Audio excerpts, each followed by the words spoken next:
ఇంటి దగ్గర నుంచి వాళ్ళకి ఫుడ్ మెసేజ్లు అలాగే హౌస్మేట్స్ అందరికి వచ్చినాయి, కానీ అందరికీ ఇవ్వలేదు బిగ్ బాస్. కొంతమందిని కన్సెషన్ రూమ్కి పిలిచి అక్కడ 2 ఫుడ్ పెట్టి, అంటే 2 కంటెస్టెంట్లు పెట్టి వాళ్ళల్లో ఎవరిది నువ్వు తీసుకెళ్తావు అని అడిగాడు బిగ్ బాస్. అయితే ఫస్ట్ యష్మిని పిలిచాడు. అప్పుడు దాకా ఎవరికీ తెలియదు ఇది టీవీలో హౌస్మేట్స్ చూస్తారు అని. అలా యష్మి నిఖిల్ మణికంఠ వస్తే నిఖిల్దే తీసుకెళ్ళింది. అప్పుడు బాగా ఎమోషనల్ అవుతాడు మణికంఠ, ఎందుకంటే వాళ్ళ వైఫ్ అమెరికా నుంచి వచ్చిందా రాలేదా తనకు తెలియదు అంటూ మాట్లాడతాడు.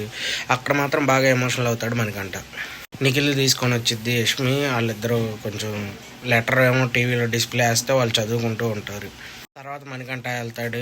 అక్కడ యష్మిదను పృథ్వీది ఉండిద్ది. అయితే పృథ్వీదే తీసుకొస్తాడు మణికంఠ. లెక్క అయితే అదే కరెక్ట్, ఎందుకంటే తను తీసుకురాలేదు కాబట్టి తిను తీసుకెళ్ళాడు. అయితే అదే చెప్తాడు, కానీ రీజన్ చెప్పే లోపల యష్మి కొంచెం ఏడ్చిద్ది బయట.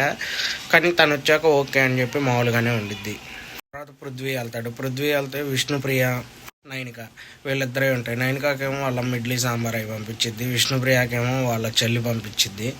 అయితే పృథ్వీ ఇక్కడ నైనికాదే తీసుకుంటాడు. అక్కడ ముందే చెప్పిద్ది విష్ణుప్రియ, నాదైతే వదిలేసే వేరే వాళ్ళ తీసుకో అని చెప్పిద్ది. అదే చెప్తాడు పృథ్వీ కూడా. చెప్పి నైనికా తీసుకొచ్చి నైనికాకి ఇస్తాడు. ఆ తర్వాత ఇంకా లాస్ట్కి నిఖిల్ని పిలిచి ముగ్గురి పెడతారు, సీత, ప్రేరణ, నబిల్. అయితే నేను సీత పేరు చెప్తాడు అనుకున్నా, కానీ అక్కడ ప్రేరణ పేరు చెప్పి ప్రేరణ ఫుడ్ తీసుకొని వస్తాడు నిఖిల్. ప్రేరణకి వాళ్ళ హస్బెండ్ నుంచి ఫుడ్ వచ్చింది, అలాగే లెటర్ వచ్చింది, అవి చదువుతారు. తర్వాత హౌస్మేట్స్ అందరూ, అంటే ఇప్పుడు తీసుకున్న 4 బయటకు పిలిచి మిగతా వాళ్ళే ఫుడ్స్ అక్కడ పెట్టి ఎవరితో ఒకళ్ళు తీసుకోండి అంటారు.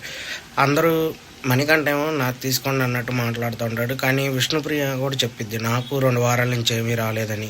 అప్పుడు విష్ణుప్రియ తీసుకొని ఇస్తారు వీళ్ళు. విష్ణుప్రియ లెటర్ వచ్చింది, చదువుతారు, అక్కడితో అయిపోయింది.